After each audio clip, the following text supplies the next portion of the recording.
We heard Usain Bolt mention it before the Olympics. And now 400-meter hurdles Olympic champion and world record holder Karsten Warholm is saying his piece about the controversial new running spikes that many believe are giving the users a technological advantage.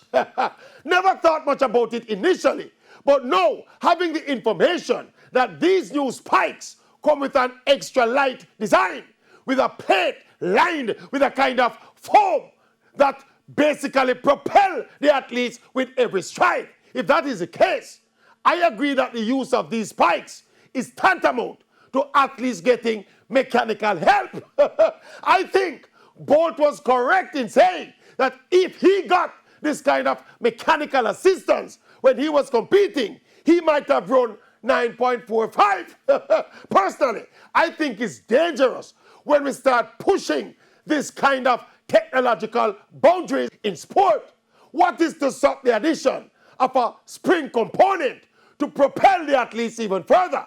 This is almost an external engine component to help the athletes.